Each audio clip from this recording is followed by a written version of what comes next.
and should be good. Should be going good here.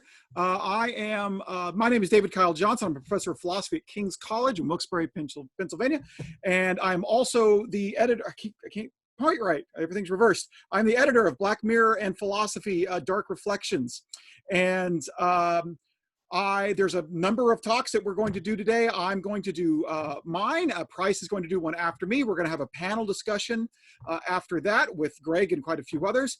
Then I'm going to host a trivia session after that, a whole hour of trivia. I have a whole hour's worth of trivia to do on Black Mirror, which should be a lot of fun.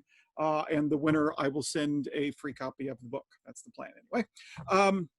So you can do an individual or team on the trivia or anything that you want. But for now, I'm going to talk a little bit about the book and how I see Black Mirror, what the meaning essentially of Black Mirror is.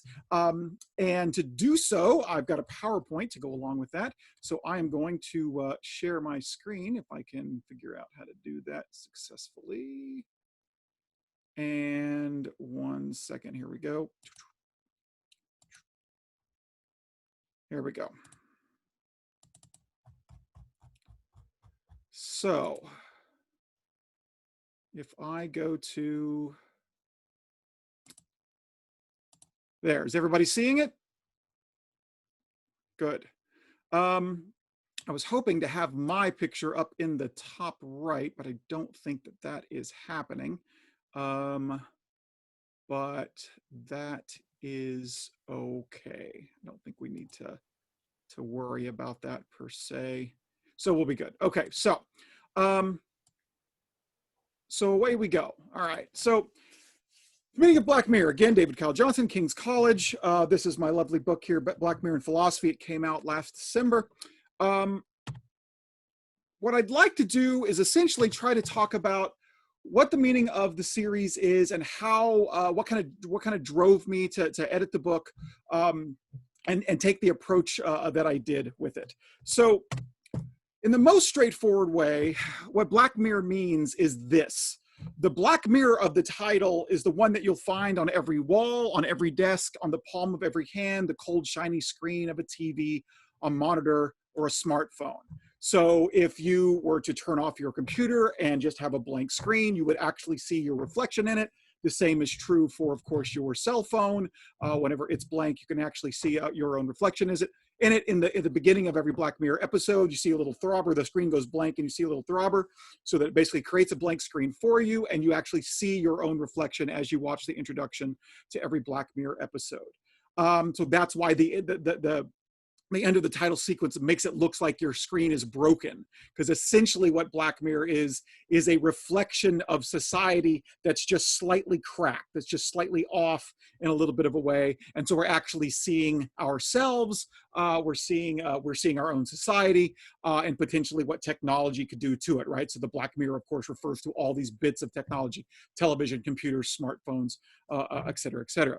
So it's a show in the tradition of the Twilight Zone, where every episode is a self-contained story that happens in its own universe. And that's actually how the book treats each episode, is as something that exists in its complete own universe. We don't try to throw all of the episodes into one universe and try to figure out what order they happen in, or how the events of one episode relate to, or affect another, or anything like that. We just kind of treat each episode as its own kind of separate universe, much in the same kind of way that the Twilight Zone did that. So the show is famous for, there we go. The show is famous for imagining advanced technology, for example. But while every episode involves technology, not every episode involves advanced technology. So, for example, the national anthem tells the story of how the Prime Minister of Britain is essentially blackmailed by an artist into fucking a pig on national television. And you might think, who would ever want to see that? And kind of the moral of the episode is actually, it turns out that everyone wants to see that because it wasn't necessary in the end. I'm not going to spoil any more of the episode in that way. But the artist does so without any kind of advanced technology. He only uses like Twitter, Facebook, and television, or in YouTube. He posts videos to YouTube. No technology exists in the episode that doesn't already exist in the real world.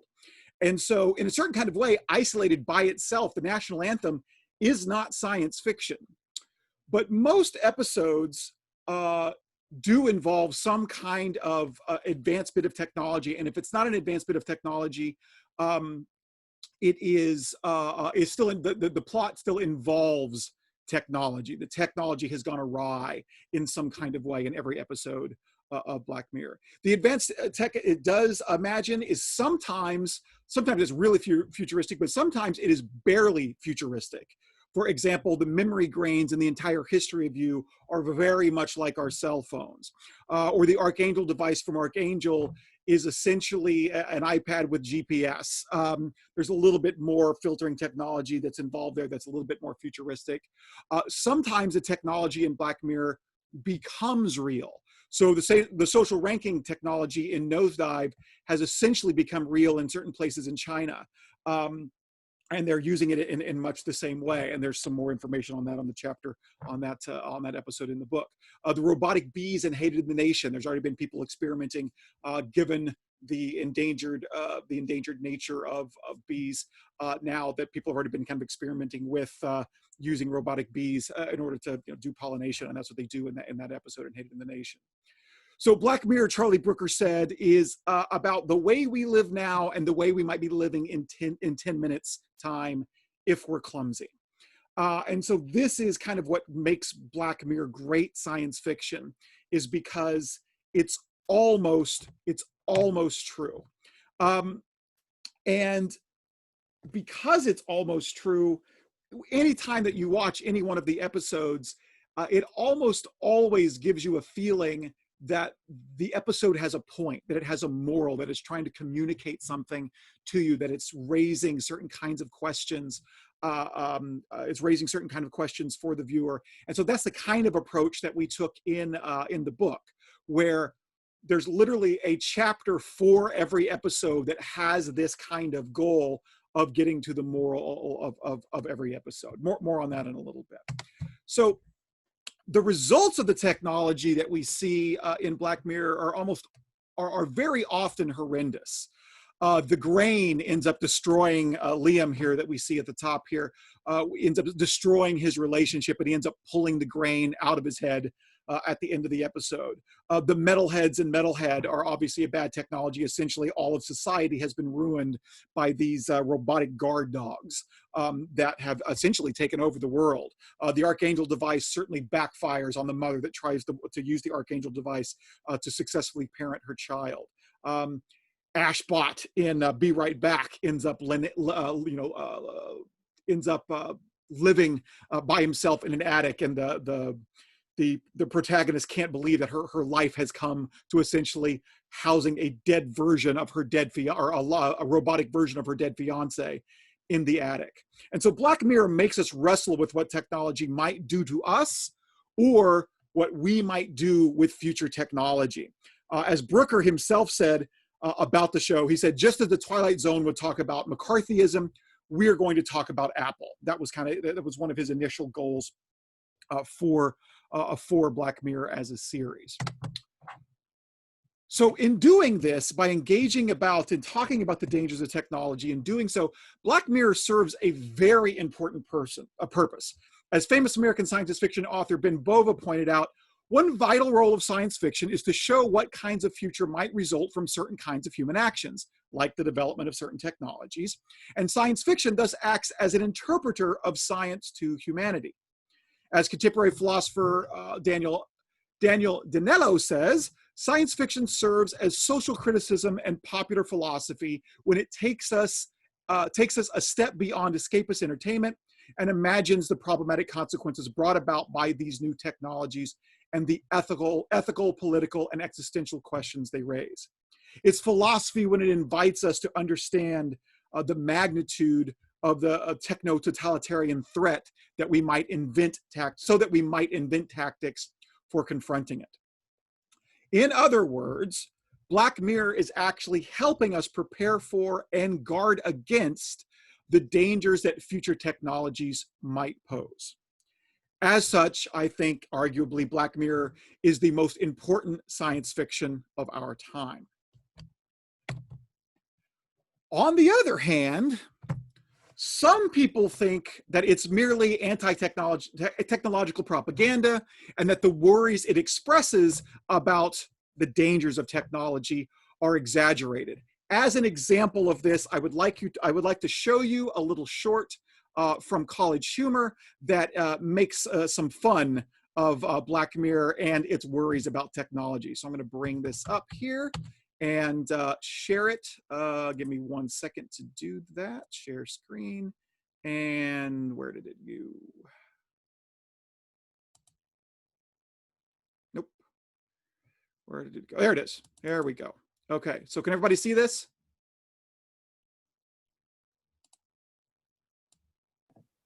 We can see it. All right, here we go. Welcome one and all to a tale of despair, wherein the new technologies all good folk must beware. What be this then? 'Tis a new anthology play about the dangers of technology. Ye mirror black. Behold, our play the first, being the tale of a young jackanape who hath learned to read. I've heard good things. Young shepherd, why dost thou not tend thine flock?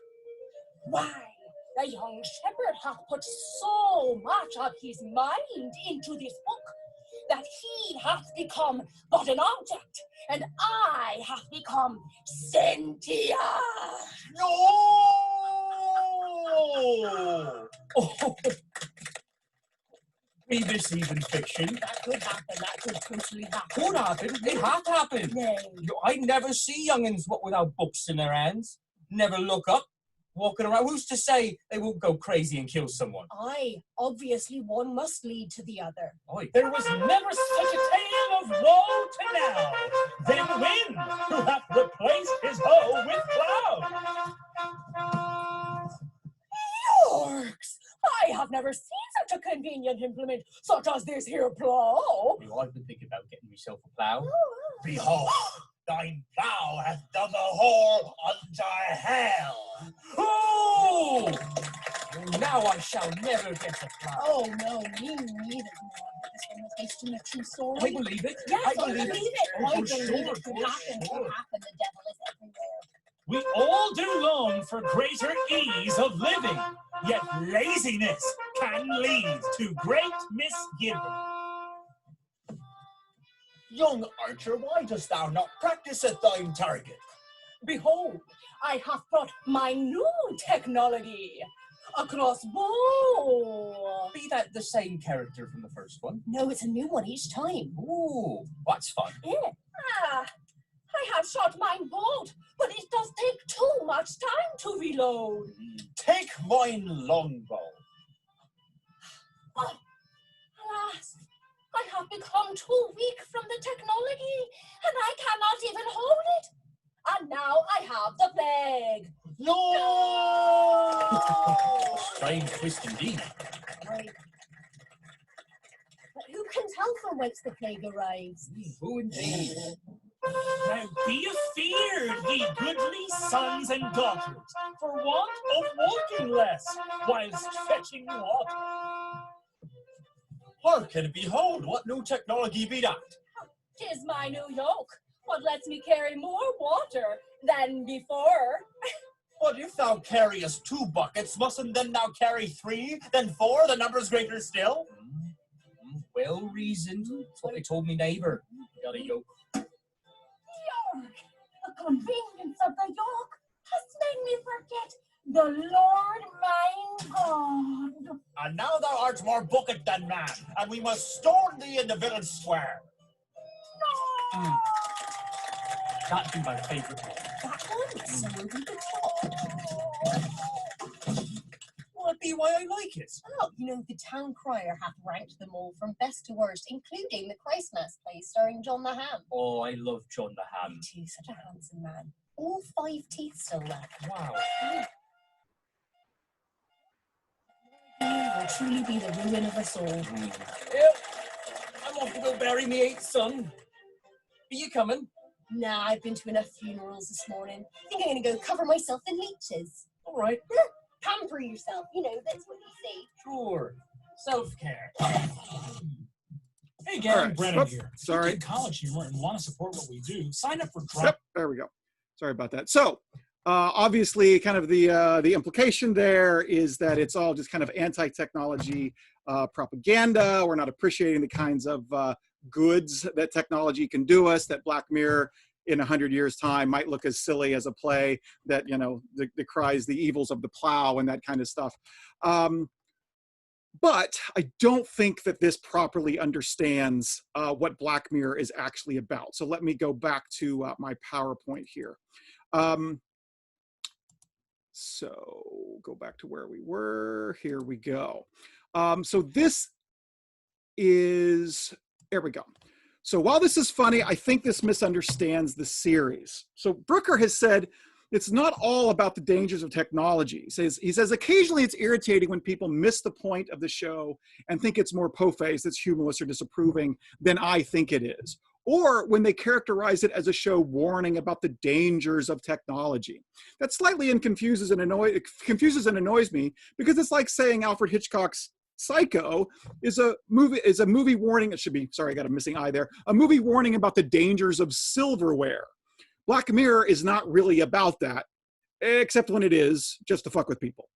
So Brooker is not a technophobic Luddite that thinks that technology is a bad thing and that we should avoid it, and that we should think that every bit of it is dangerous, and that we should revert to a simpler time. He self-professes to love his smartphone and other such devices. The screen rooms and 15 million merits. He tells a story in Inside Black Mirror about how they were inspired by a comment that his wife made to him as he was surrounded by 5 screens. Like he was on his phone and his laptop and watching his television and on his iPad or something like that. Like he was like, you know, going crazy. Like, and his wife was like, you would be happy if you were just in a room that was just all screens all around you.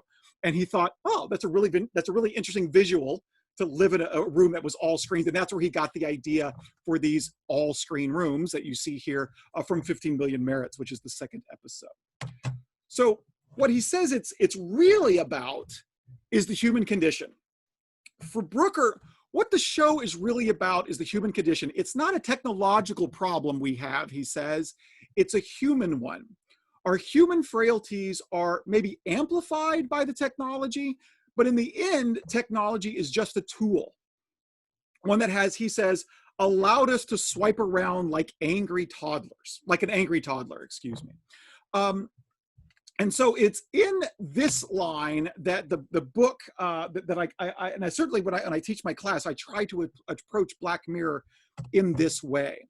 So according to Annabelle Jones, who's also a co-producer on the show, Brooker doesn't want to, quote, deliver a massive message to the audience or force opinions or thoughts or observation down people's throats, because he has that conviction in his opinion or thoughts.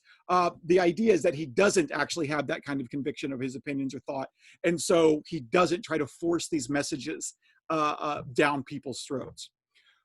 But when it comes to the series as a whole, Brooker seems to be right. While certain episodes like Metalhead might be solely about the dangers of technology, Black Mirror is primarily about how technology magnifies human foibles.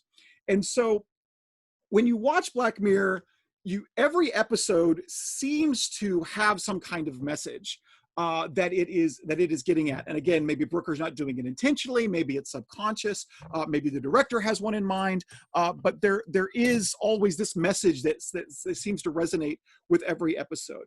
But they're not always easy to suss out.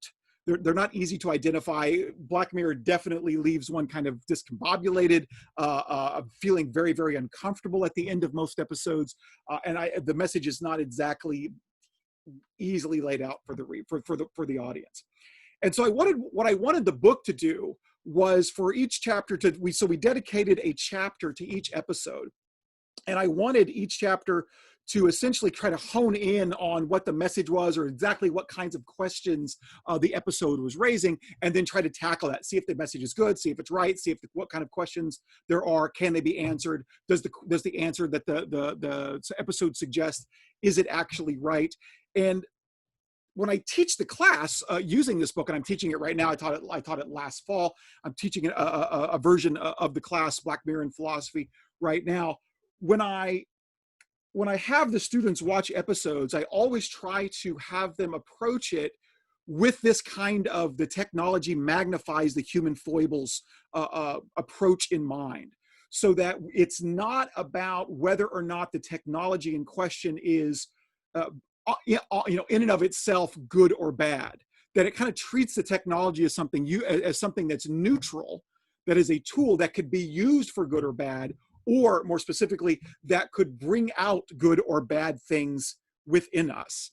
And I think that is the best way to kind of approach Black Mirror in understanding what it is about. So with that in mind, what I'd kind of like to do here is go through a few episodes and try to illustrate how they essentially are doing this, that they are using the technology that they depict as a magnifying glass in a certain kind of way that magnifies human foibles. So, for example, the entire history of you. The entire history of you is the episode with the grain. The grain is something that records your memories, and you can play it back to yourself or even on screens for other people to watch. And what happens in the episode is that Liam becomes suspicious that Fee, his wife, is cheating on him. And they go to a party and she acts what he thinks is suspiciously. And so he plays back her behavior to her because he has a perfect recording of it because of the grain. And he plays back and nitpicks every little detail and pries out information, and eventually learns that she did have an affair with him. And so he comes to conclude that his daughter is not his because of the affair. And the episode itself leaves open the possibility that he might be right. According to Charlie Brooker, he's not. The child actually is his. And what's happened is that Liam essentially has ruined his entire life. Excuse me. But what we learn about Liam in the episode is that he is just a mistrusting and suspicious person to begin with. And what the grain does is magnify his ability to be mistrustful and suspicious and nitpick every little thing. And he pries out secrets that essentially he'd be better off not knowing, that he ruins his entire life as a result of learning what the grain taught him. And that's why he pulls it out of his own head at the end of the episode. Brooker's quoted as saying something along the lines of, like, there were secrets in the past, but he should have left well enough alone because all he did was make his life worse. And so again, the grain magnifies this kind of human propensity for mistrust and suspicion. In Be Right Back is not about the dangers of putting yourself online. So in Be Right Back, you have this guy, Ash. Ash is way too consumed with Twitter and specifically Facebook, it seems. He's constantly posting on social media to his own detriment. He's often not paying attention to his significant other. And he ends up dying. And of course, his widow was very distraught. They literally just got married. They're moving into his parents' house, like they're kind of newly moving in together. And she stumbles across this technology that is able to essentially replicate him based on his social media presence. So at first it's a chat bot, but eventually it becomes essentially a fully functioning android that behaves, that forms a personality based on the way that he behaved online. The Ashbot, Ash is the character's name. Ashbot ends up not being a good enough copy because obviously we don't present our true selves on social media. He looks good and sexually performs better, but he is not enough of him for her to be satisfied. But the episode itself is not about the dangers of trying to recreate past loved ones through technology. but about the dangers of being unable to move on after an untimely death. And in the same way that Ash's mother dealt perhaps too inappropriately by whenever her husband and Ash's brother died, she immediately just put his photographs in the attic. This is eventually what happens to Ashbot, is she can't live with him because he's not enough of Ash, but she also can't bring herself to kill him. And so she just stores him in the attic like old photographs, and her and her daughter, which is Ash's daughter, right, who he fathered before he died, just visit him on the weekends in the attic. But she has trapped herself, and she is completely unable to move on with her life because she is so much living in the past, which that's another theme that's common in these two episodes about the grain, which replays your memories for you, and Be Right Back, in which she cannot move on from this past relationship, is they're both living in the past. White Bear is an episode in which a criminal that is guilty of a horrendous crime is punished over and over and over again with essentially a mind-wiping technology, and that they make her live a horrendous day when she just not knowing who she is or what she did. And at the end, she discovers who she is and what she did, and she feels horrible for it, and she suffers horrendously throughout that day, only to have her mind wipe and then relive the horror again. And people might think this is about the dangers of the mind wiping technology or something like that. There's also a bit about people are watching her on a cell phone. Like as she goes through this day, there's just onlookers that are watching her via a cell phone, but not helping her in this horrible plight. And so people might think it's about the dangers of cell phones somehow, of our observational culture, where we're making videos of people in trouble but not helping them and that kind of stuff. But really what's going on is it magnifies the dangers inherent in our need for vengeance in the justice system. That essentially what's going on here is that she is being punished in the same way that she committed a crime. The crime she committed was watching someone else suffer and videotaping someone else suffer and didn't help them. People are now doing the same thing to her and think she is deserving of it, but they're taking joy in this kind of vengeance. And it's a commentary on how our justice system may be too involved in that kind of vengeance seeking as well. Archangel is not about the dangers of the Archangel monitoring device. The Archangel monitoring device can tell you where your kid is at all times, show you exactly what they're seeing, and it can filter out what they see, so that if you don't want them to see violence on television or something like that, then you won't. The child will have that filtered out. But the episode is not about the Archangel device. The Archangel device just magnifies the overprotecting, overbearing parenting behaviors of the parent, of the mother, in the episode. And so it is more about the dangers of overprotecting and overbearing parenting than it is about the technology that would enable one to be an overprotecting or overbearing parent. That essentially, if one tries hard enough, one can do what the Archangel device does in the episode without the technology. People shelter their children in this kind of way all the time. And it can backfire on you. In the episode opens with and what causes the mother to get the Archangel device is that the episode opens with her thinking that she's lost her daughter. Her daughter kind of runs away, follows a cat down into a ditch, and gets lost for a while. The mother panics, thinking that she almost lost her daughter. And so to make sure that doesn't happen again, to make sure that she doesn't run off again, she gets the Archangel device. But of course, what happens is in the end, the Archangel device and her use of it is what makes her daughter run away when she gets older. And so the very thing that it was supposed to protect against, it ends up causing.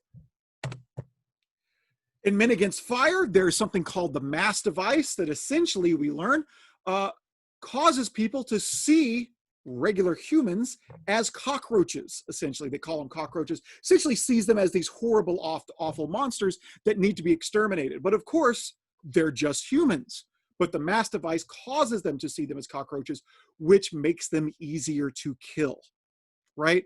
This is not about the dangers of some potential possible future technology that might make us be able to literally see people as different than they are, but about how we are already conditioned to see people who are unlike us as monsters. As you know, when we talk about, like, when politicians talk about immigrants, they will talk about them as vermin or as cockroaches, or other nationalities will be talked about in this way. That we already do this. We dehumanize. This happened in World War II. This happened during the Vietnam War. This has happened over and over again in society, about how we demonize and dehumanize and make vermin out of those that we are opposed to for various reasons, or we have, whatever against or whatever, so that we can essentially use it as an excuse to treat them as unhuman. And that this episode is a warning against that, and not the technology in question. Hated in the Nation is not about the dangers of electronic pollinating bees. I actually think that they might be very useful. Electronic pollinating bees might be very useful one day when the bees go extinct, which they likely will. Thank you very much, which really, really sucks. But that's not what the episode is about. The episode is about the dangers of trial by Twitter. Our propensity to not give people a fair trial and dole out punishment for guilt before it is established. Because that is how the bees are used in the episode. Essentially, whoever gets the most death to hashtags on Twitter each day, a swarm of electronic bees attacks them and kills them. But of course, Twitter holds no trial. Twitter requires no evidence. It's just whoever happens to be hated the most that day for whatever they happen to do. And as a wonderful piece, and this speaks to how complicated this episode is and how complicated this issue is, the hashtag death to, that episode, Hated in the Nation with hashtag death to, went on the air a year before the hashtag Me Too movement started. Which shows how beautifully complicated this is, because hashtag Me Too has brought people to justice that needed to be brought to justice, that would not have seen justice any other way. And yet still has the propensity to be misused, just like the Death To hashtag is in the episode. And so the chapter in the book about this episode does a wonderful job of showing both the risks and the benefits of trial by Twitter, how it can accomplish good, but it can also accomplish evil, and how we should respond to that kind of danger, right? So this episode is a bit about the dangers of technology, but it's not the technology, the advanced technology in the episode, the bees. It's about Twitter and trial by Twitter, which can also happen, trial by mob can also happen outside of Twitter as well. Nosedive, one of my favorites. Nosedive is not about the dangers of Instagram. In Nosedive, Bryce Dallas Howard plays a character that is obsessed with getting a 4.5 ranking so that she can get an apartment complex she wants, et cetera, et cetera, et cetera. It is set in a world in which your social ranking essentially dictates the kinds of things, the kind of benefits that you can have in society.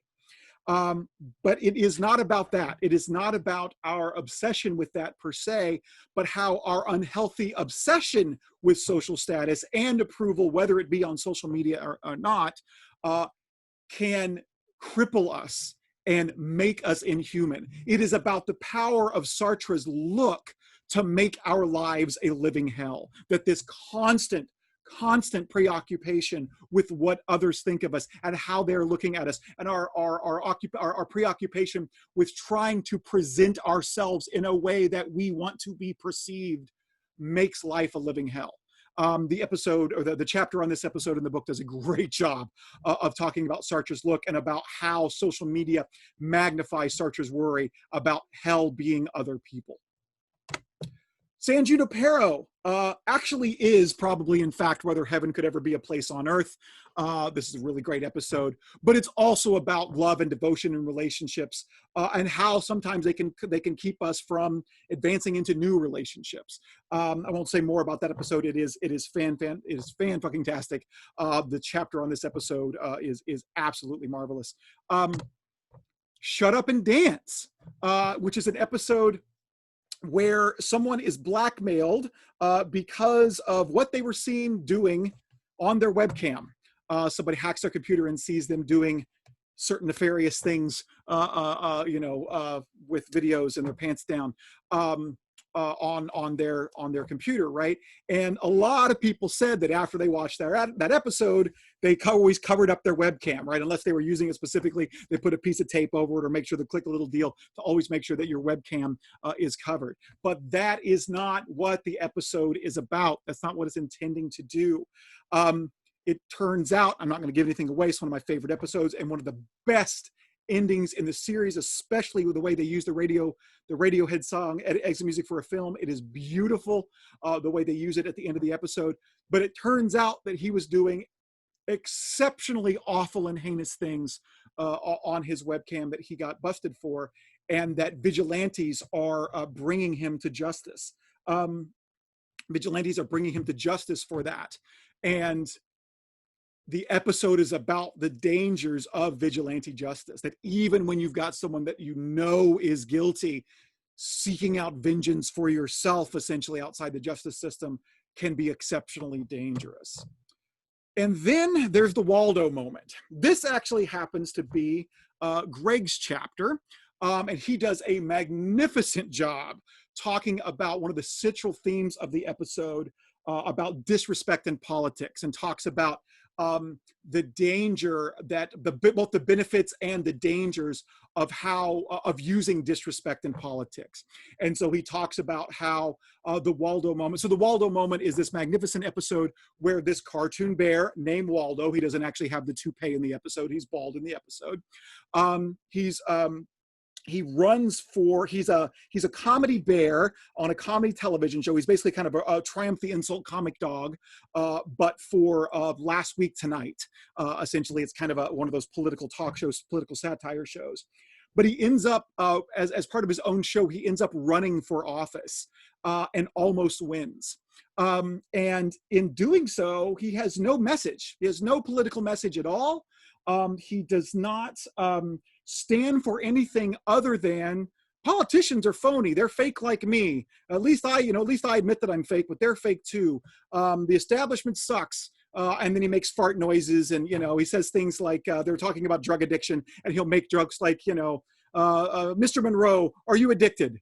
I'm sorry, I mean, are you a dickhead? Right, like those kinds of jokes, which are really damn funny, right? But there's no political content. There's no policy there, right? And somebody coming through.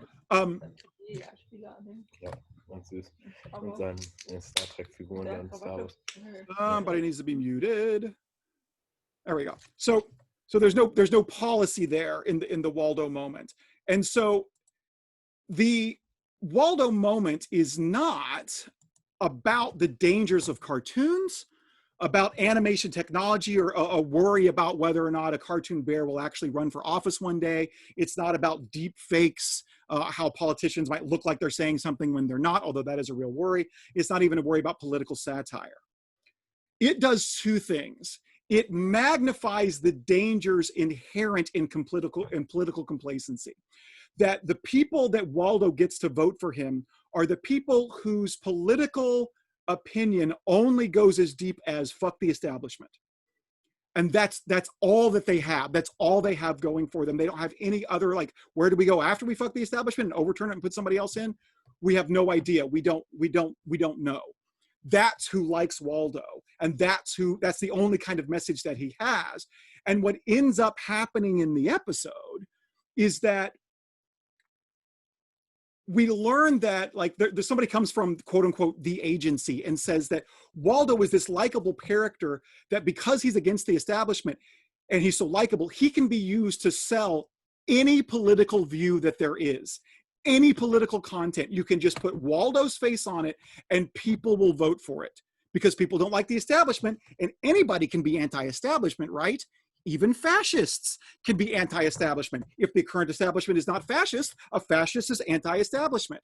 And so fascists could use an anti-establishment message and character like Waldo to rise to power. And what we see at the very end of the episode is that Waldo, somebody fascists have used Waldo to rise to power, and Jamie, who used to voice Waldo, now lives in a fascist dystopia.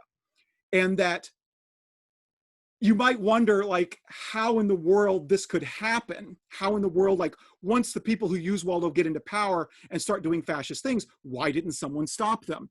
And it seems that the episode is also a commentary on what we might call political fandom, where people do not people who are into politics are not interested in policies or decisions, but are merely a fan of their political party, or more specifically, just the fan of a particular character. And as a result of just being a fan of that particular character, they'll do basically whatever he says should be done.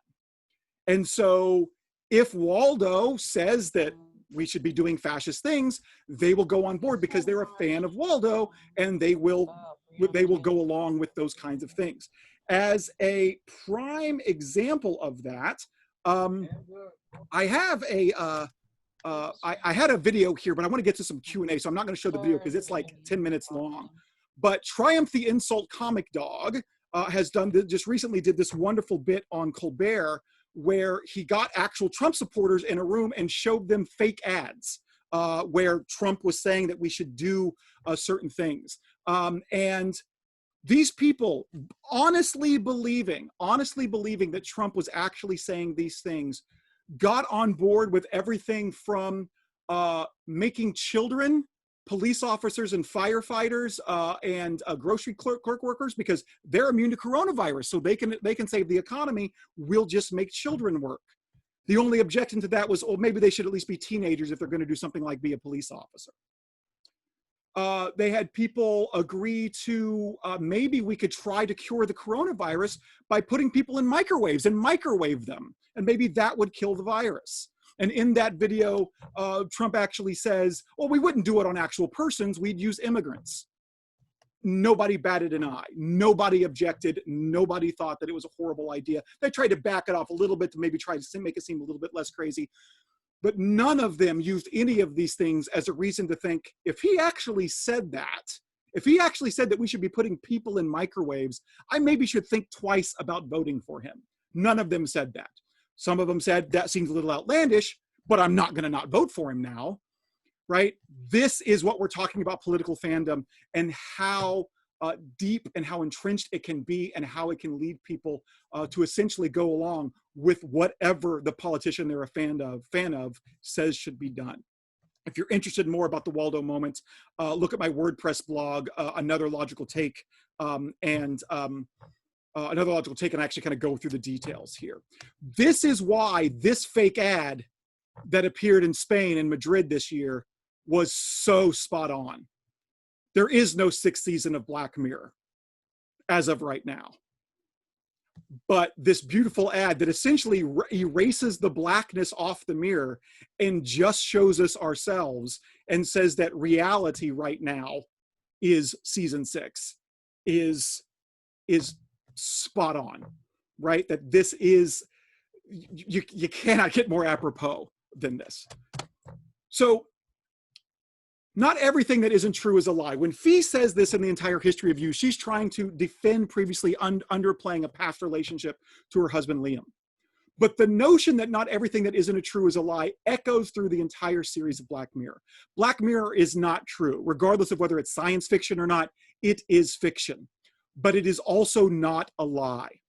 We have the flaws it magnifies. We likely would misuse the technology it imagines. It does describe the way we live now and the way we might be living in 10 minutes if we're clumsy. But it also might make us less clumsy and better able to guard against the dangers the future threatens to impose. And that's why I think it's one of the most important pieces of science fiction on air today. So there's my works cited. And I will happily entertain some questions now.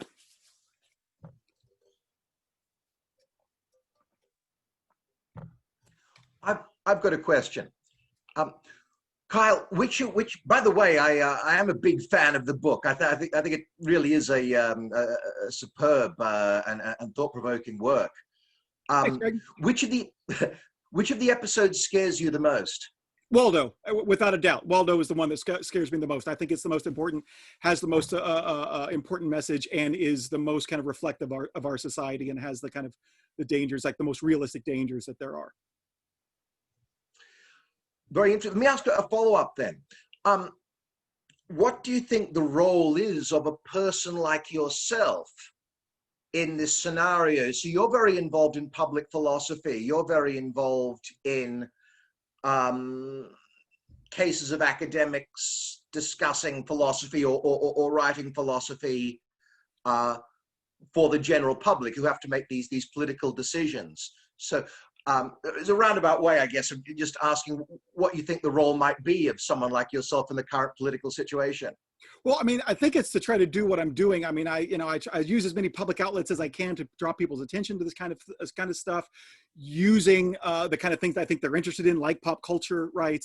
But I think it's also everybody's duty, especially right now, to draw attention to these kinds of issues and draw attention to what's going on in society and what's happening with the election, et cetera, et cetera. I know all of our participants aren't in the United States, but I think that's what I see as my role, at least, and I think a lot of people kind of have that moral obligation to do at least as much as they can to draw attention to these kinds of issues. So. I have a question. Yes, Joseph. Yeah. So, San Junipero or Junipero, most of Black Mirror is very dark. It's very, it always leaves you, it's like a negative show. It's dark. It shows you, it's like the morality play that always shows the dark side and the worst that can happen. What is it about, there's something about, I mean, San Junipero is known for being like a light in the entire series. It's so different. It stands out. It still has the technology involved with the mindset. But just in regards to the show, maybe not so much up your area of the philosophy, but it's just, why is it so different? Different writers? Did they decide to take a different tone? Do you know anything about why that episode is so different than the others? I'm trying to remember. If we look at the Inside Black Mirror book, which I have sitting over here, let me grab it really quick. So this is a great book by Jones and Brooker that kind of tells about the inside thought process and stuff of a bunch of different episodes. If I remember right, they were just kind of aiming for something that was lighter, that a lot of stuff had been darker. And so they were just kind of trying to do something different. Netflix had written them essentially a blank check to kind of do what they wanted to do with the third season. And so they were interested in exploring those kind of lighter episodes or kind of more kind of happy-go-lucky episodes. Same thing with USS Callister. And so they did that. However, and this is something that the chapter in the book argues, it might be too short-sighted to think of San Junipero as one with a happy ending. That in reality, life in San Junipero probably won't turn out to be good in the long run. This is why so many people end up at the quagmire at the end.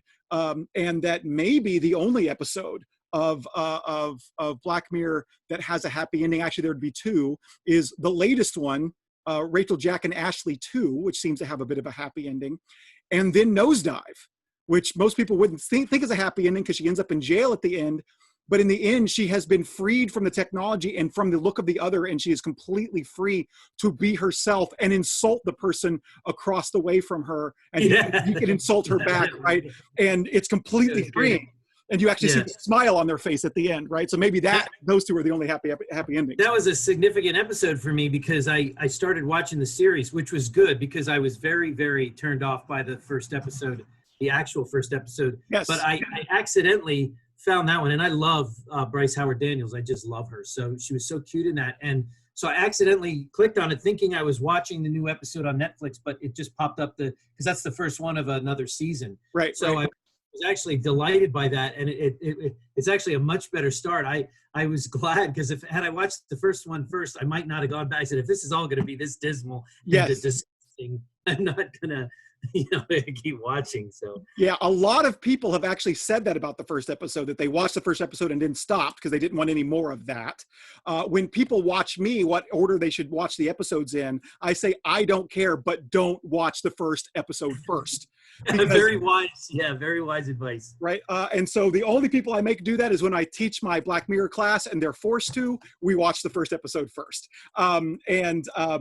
they don't ever leave the class or anything like that. And I warned them that they're not all like this, so I kind of have control over the situation or whatever.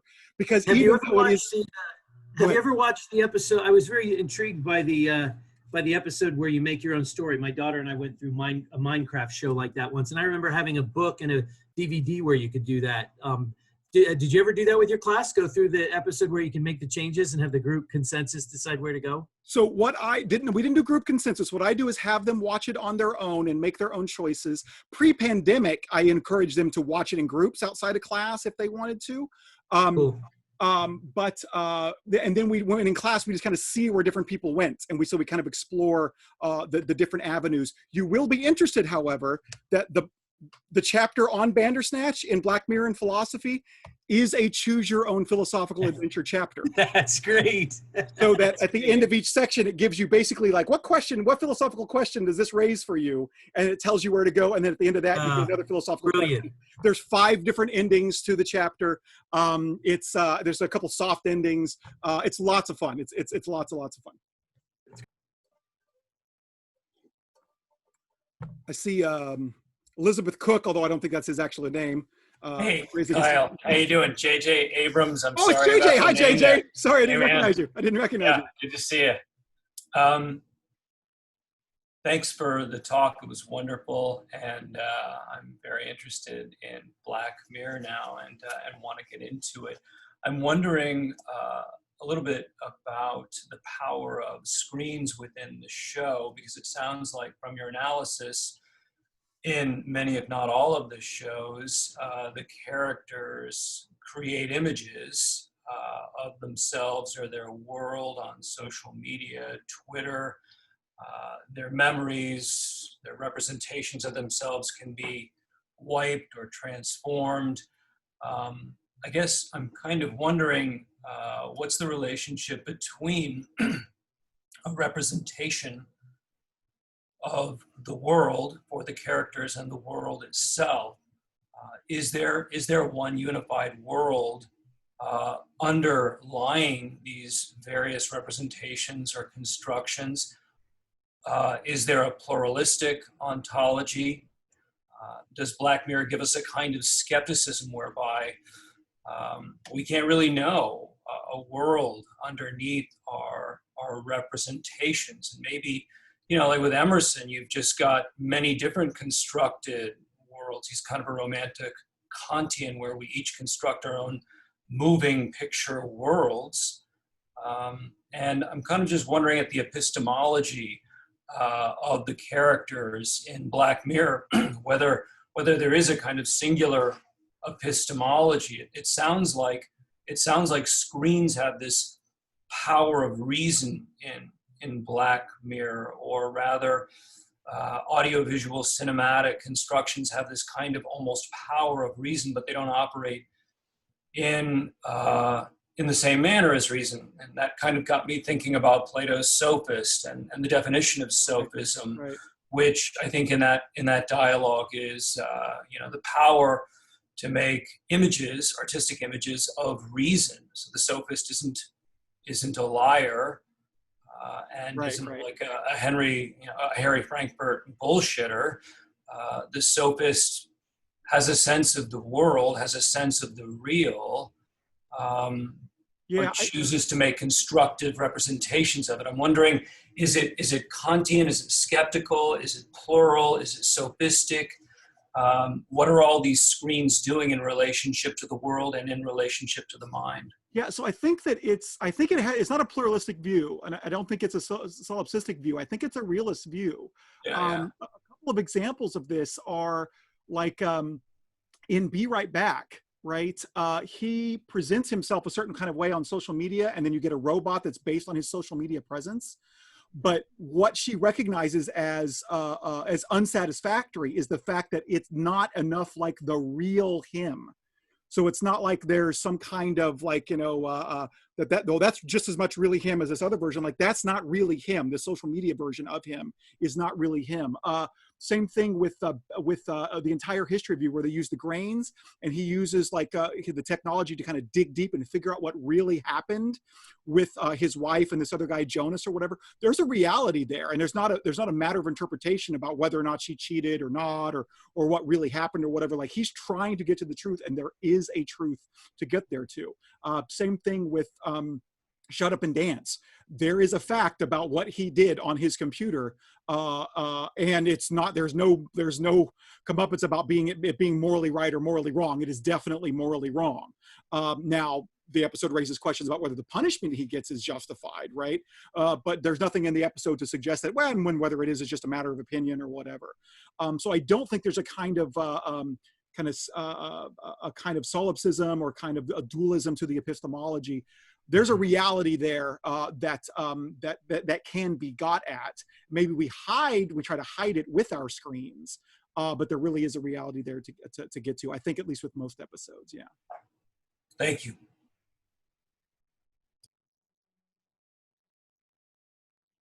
Jim's got a question. So I was putting things together in my head as you were going through the talk. And by the way, that was great. And I am absolutely going to buy the book. So thank you for that. So Archangel, we've diluted the meaning of irony in our culture, but Archangel is the classic definition of irony. In other words, Archangel is the Oedipus Rex of the series, right? It's the cautionary tale about trying to prevent something, but ironically causing it, right, in trying to prevent it. But, because the Oedipus is not a cautionary tale like, don't be like Oedipus. The cautionary tale is, don't be like Oedipus's father, who tried to prevent the prophecy, and in doing that caused it. I'm wondering if you think there's any kind of overarching theme there for all of Black Mirror in that sort of ironic cautionary tale. And if so, how would it apply to the most recent one you were talking about with the politics? In other words, like, if you try too hard to prevent fascism, are you going to cause fascism? That's interesting, right? There's similarities in the Oedipus story and entire history of you, where he probably goes blind at the end by pulling out the grain, in much the same way that Oedipus plucked out his own eyes, right? That there's some other kind of similarities in the story there that is talked about in the chapter. There, so many of them are cautionary tales that I think that is definitely true. And I like this idea that by trying to prevent fascism, you could end up causing it, right? If you go too far in the other direction, right? And I'm trying to think of just kind of offhand of other episodes that might have a similar theme in that way. I think that Smithereens could probably be interpreted that way, that he's trying to prevent something that ends up causing. Well, I have to think more. That's a really good question, but I'm kind of trying to run through the episodes in my head to see how often that is that you end up causing the thing that you're trying to prevent. Other than that, I don't think I have a very good answer to your question. I'm so sorry. No, I mean, that's right. I mean, it could be too that people end up causing things that maybe they don't consciously know they're trying to prevent them, but if they didn't try too hard to try to have their desire, they wouldn't ruin their lives. I mean, that's, right, that's the whole kind of, sometimes our heart's desire is the worst thing for us. Right. Yep. Yeah. Well, we're about out of time. I got like 2 minutes left until 4 o'clock, right? Which the next one is scheduled to go for. If you have more questions for me, we're doing a panel in an hour. So we have Price. Price is going to talk about Black Mirror next, about Love and Black Mirror, I believe. And then in an hour, we are going to do the panel. So if you have more questions about Black Mirror in general, save them for then. If you have more questions for me or whatever, save them for then. But I'm hoping that we'll have a big panel, so there'll be a lot of people to talk there. And there's Robert Price there. Hi, Robert. Hey, how are you? Good. Good to meet you. Nice. Well, we've talked a lot by email, and so it's good to say hello over the airwaves.